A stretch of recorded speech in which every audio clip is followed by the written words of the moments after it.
have enough time. So this is a weird one for me to come in at the end when you're having that kind. I read that paragraph today. I was just like that kind of stuck with me. I've never been in that situation before, but Mhm. oh my god, I could just imagine what it is. I don't know if anybody has, but it's kind of a weird one. But I've never experienced that before, and that's the kind of the thing that particular paragraph stuck with me for so long, and I had to read that page again today just to, to see how she felt within. And I've been kind of trying to see, when you try to imagine something, I don't know, it felt today like let me try to relieve what she's doing. I just feel like getting, it's like your spirit leaves your body, isn't it, at a certain point, and it comes back. So I don't know. Exactly. That's how I try to imagine it as well. Like Yeah, because it's just so traumatic to be in the I know. presence of that you just dissociate yourself from it. Like there's no other way you can deal with it. Who else Yeah. has something to comment on? If you ever have you ever Um, heard about the term? all, all man the What do talk you think pidgin for about here it? no. Yes, All man of the talk course. pidgin for here. I think Yeah. all But winner, please. yeah, No, I will but not be paysan. not be all paysan no. Okay, okay. Oh.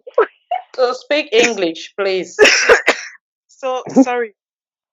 I think I can only compare this to childbirth. I I went through 36 hours of labor, and I know at some point I was just like, okay, this child in my stomach should do whatever it wants with my body. And I am sure in my spirit that I was floating in the air, and I could not feel the pain at some point anymore. So I can imagine that's exactly what it's not as traumatizing as being raped, I know, but I can imagine that that's what she was feeling at that moment. That the only way you can actually deal with this nightmare, your body and your child's mind, you can imagine an 8-year old. This is, I don't know. I still have chills all over my body when I think about it. You can imagine that, and at that point, your body or your mind kind of like snaps and tells you, okay, to cope with this pain, just go off, just turn it off.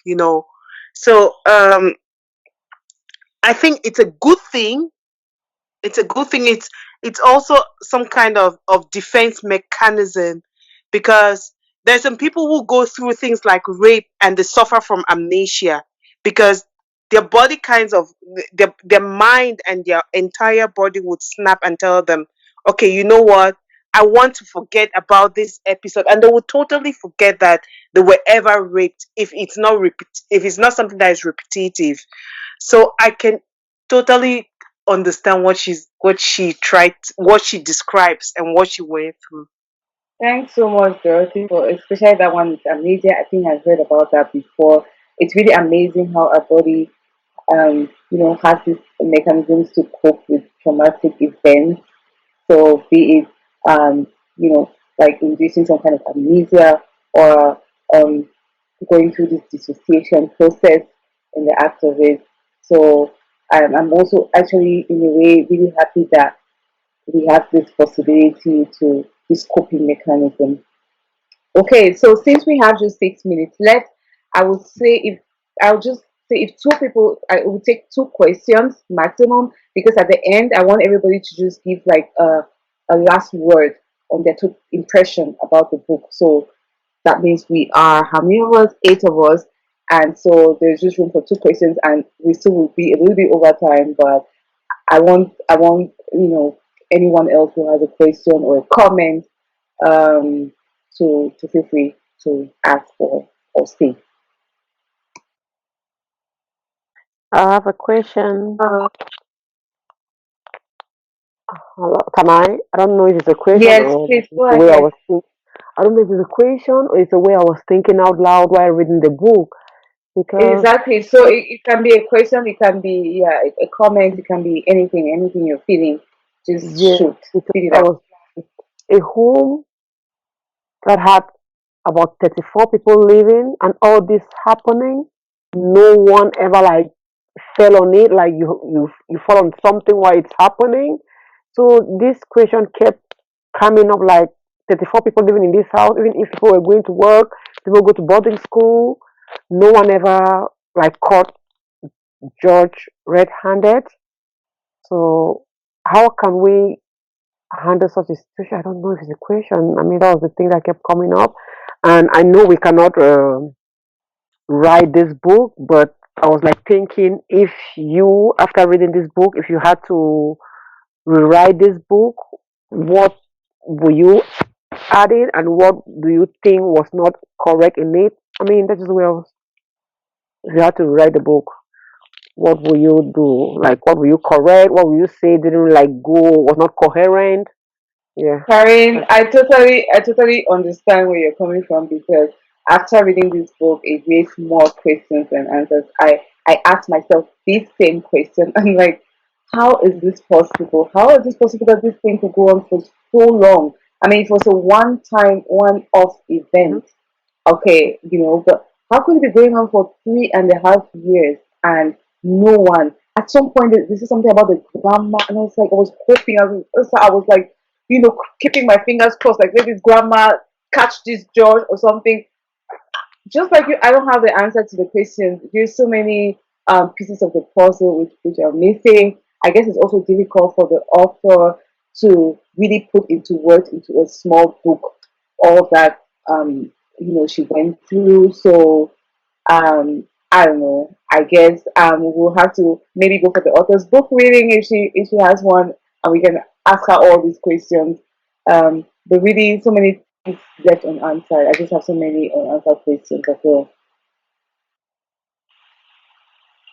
I can totally see that not happening. I can totally see a child being in a house with so many occupants and being abused and nobody sees it. I can totally see it. Why? Because one, in the course of the entire book, you don't see you don't really have a feeling like Kebi was being engaged with her parents, or her engagement was basically with her brothers or her younger siblings and George. Those were the people she actually interacted with. And from all of our discussions here that we've had, even from the beginning, from the onset, you would see that people who have lived in this kind of family setting, like Ivan said, um you're the two small children in the house. The adults would associate with each other. The parents are preoccupied with their business lives or with their corporate lives, and they come home and they have the assumption that there is someone who is at home who is taking that child minding responsibility seriously, and they don't really take care of their children. So I can totally see that happening in that constellation. I can totally see that abuse happening and going undetected in that constellation. Okay, thanks so much, Dorothy. I'll give That, you room for one more comment on this, and then any um, more one more yeah. question, and then we all give the last word. I have one. Okay. I have one. Now my Okay, question go is, ahead. if it was, sorry, it's me. If it was a male child, if it was a boy who complained about this, would it have stayed that long, or would it have gone with like very little outrage the way the parents or the family reacted because it was a girl?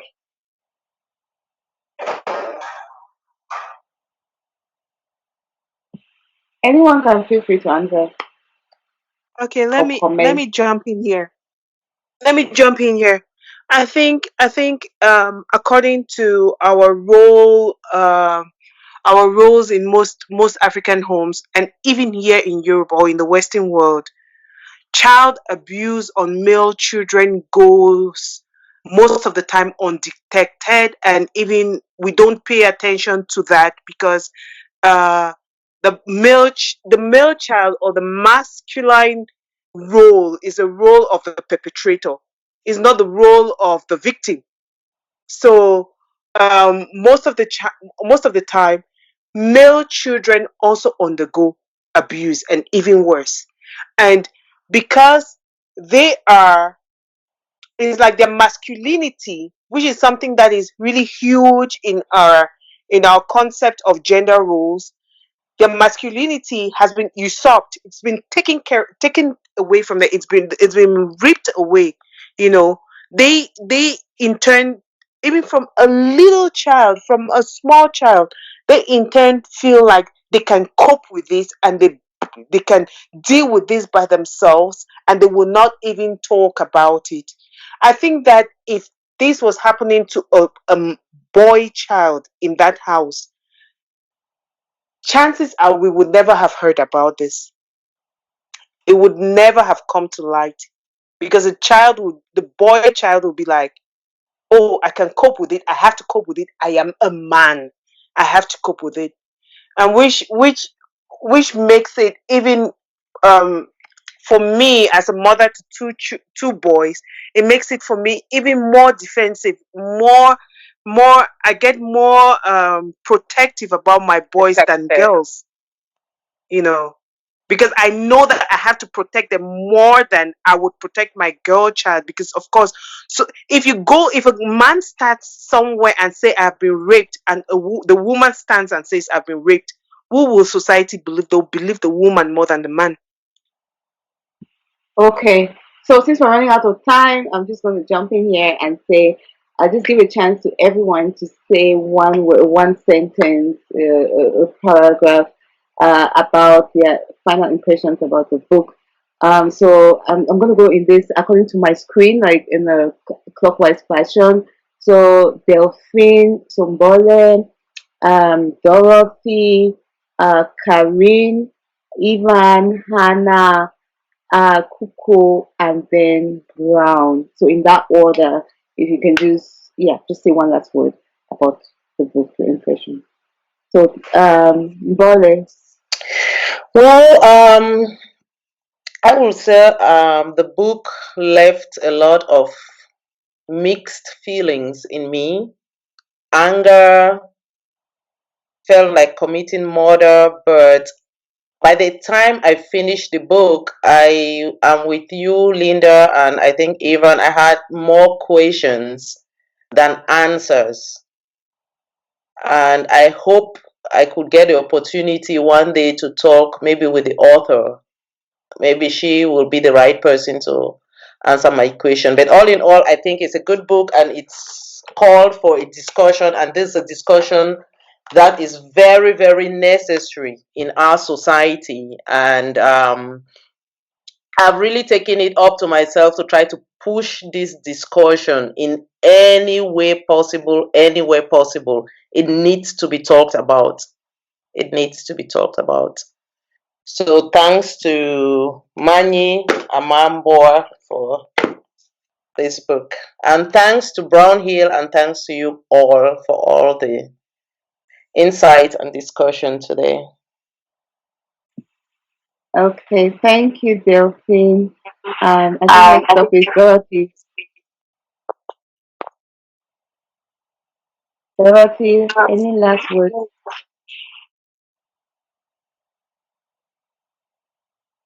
I thought Karine before me. Sorry. Um, One thing that I am sure everyone would be conscious of after reading this book is that therapy helps. Therapy helps. I know in our uh, um, society we are like, oh, I'm not going to see a shrink. It helps to talk to people. People can be your therapist. People who can, especially if you're talking to the right people, Right it helps. people. It helps. Why do you hear myself Why do you hear eating? myself? Mhm. And thank you guys. Thank you for everything. It's been such a great round of discussion. Thank you, Dorothy. So, next up, Karine. Well, for me, I would say it's a good writer. I mean, immediately I started reading the book, I didn't want to stop, but it left me with a lot of questions. I'm sorry. I have one comment to What make. I gathered, what I Mm. gathered after reading the book is to be able to, I'm sorry, to talk to our children, to be able to educate them, not be afraid to come to us when something is not correct. That's really, I mean, the take home message for me that I would tell myself and my sisters or brothers that have children to be able to be on the lookout, on the guard, to know what happens in their home despite their busy schedule. So that's all I can say. Thank you so much, Kelly. So, Ivan, Yes. Sorry, my network was disturbing. One thing we didn't talk about was the reality of the justice system in Cameroon, in Africa. Like George was out in just a few weeks after just a few weeks of staying in jail, which probably they bribed or something, and he was out. He didn't pay for what he did, and that really made me think about all those who are going through this sexual abuse and all other crimes, and the people, the culprits just leave. They don't pay for what they've done, and it's sadly the reality in Cameroon. thank you so much for that other perspective, Ivan. Next person, I can't see your name. Kuku, I think you are because you just have like a cryptic name. Yeah. Yeah. Yes. So this for me, this was really a great book. Though like Hannah almost murdered everybody, but I think what stood out for me was the from the writer I could see this is kind of a home where you have these bossy or controlling dictator African men or fathers, I would say, because from what she was saying, a lot of things I could just envisage. Your house was like the minute that your dad comes in, everybody kind of rushes to something, or I could feel that authority from the father. So I thought maybe that kind of break down a lot of communication between father, kid, and every other thing, like all every other body in the house. But to have a house with 30 people in and that level of abuse has gone on for 4 years, and the mom, I could just see that disconnect. So kind of just a recap, but to be honest, what I would just say is we should communicate more with our kids. We should be friends with them. We should kind of create that environment where kids can, no matter their age, you can always listen to them and try to follow up. Because I could not imagine how disconnected that mom was like. How don't you follow up on things like that? How do you just disconnect after a child will tell you something and you don't even revisit that and maybe even check on how she's feeling? So that said, I think the last thing is we really need to encourage people to do this. Therapy is good. It's really good. From the book, also, I really learned quite a lot. Like, at some point, I felt like, you know what, maybe I'll sign up for therapy, maybe for something. I don't even know, but I might just need, Yes. yeah, I You feel find like, something. yeah, I have to, because You sign up for talking too much. I know we carry a lot of baggage and things that we don't even know that is affecting us in our daily decisions that we are making. So I just kind of felt like this was a good book to start with because there was a lot of self reflection. And now I'm so conscious now, like I just said, I hope it doesn't affect me with my daughter because I'm like, I'm kind of scared now a little bit, but you know what? That's what I'm thinking. Maybe I'll surely do therapy, but not because of anything in the past. But yeah, thanks so much for the person that came up with this. And to be honest, thanks, Bron. Thanks, Linda. It was really nice. I came in at the tail end, but thanks, guys. I'm looking forward to the next one. Thanks, everybody. Yes. Continue. So, Hannah, one last word from you. Your final impression Yes. about the book. I yeah, I think every African parent should read this book because this is a big eye opening. Things that are happening in your household and you don't even notice, you don't even think about, and you will even think, God forbid, he's my employee, he's my house boy, he can never even pull such a thing. But apparently, they do pull such things. So this book, every parent have to read it because house boys, house girls, they are full of shit and bullshit. This is one. Number two is I don't understand how come nobody saw the beating, the bruising, the wounds, all that. None of this, nobody saw all this beating. So something fishy there was going was very bad. Anyway, like I said, I have killed the dad, I've killed the George. They are both dead now. All I need to do is to talk to the author and hear what will happen next with Kebi and her adult life after her Mm. therapy. Thanks, Hannah. Okay, so Right. Brown, you Thank close you, this. Hannah. Good. So I'll just be very brief. I think we've kind of covered everything. The one point I wanted to make was that even after abuse, there's still life. After that, there's still hope, there's still happiness. But let's not forget that you have to work through those things to have a happy relationship. She got married, she got kids, she talked about it, but the scars are there. So what this teaches us is once you have that kind of traumatic experience, you have to deal with it. We may call it therapy because we're more educated. I'm sure back home there are other coping mechanisms, but the worst is to like cover these things that happen to us. So we must encourage everyone, not just children, adults, to be more vocal about their problems. One other perspective that I looked at the book at, every time I read forward, I always imagined um, KB as a boy and George as a female predator because that is a completely dark corridor that nobody wants to get into. But I met somebody on a training program in Rwanda, and she actually told me, she opened my eyes to this. She said she's working with abused children, and the percentage of abused boys is higher than the percentage of abused girls. And she's not talking about 8-year-olds, 10-year-olds, she's talking about from 2-year-olds right up to 12, 13-year-olds. There are far more boys that are abused, but because parents don't even suspect that somebody would want to abuse a boy, they're not looking at it. So the numbers have kind of shifted Thank you. in Thank you. places. Thank Yeah, you. the numbers have Thank completely you. shifted, and there are more boys that are being raped and abused than girls in many communities, both black and white. And we're just, the predators will adapt. And that's the next point I was getting into was that when you have a predator in your environment, he is studying you and adapting. So every time you discover one thing, they're going to change and show you another phase, and then they're going to keep you, sort of in the dark for as long as they can. So when you're bringing somebody into your house,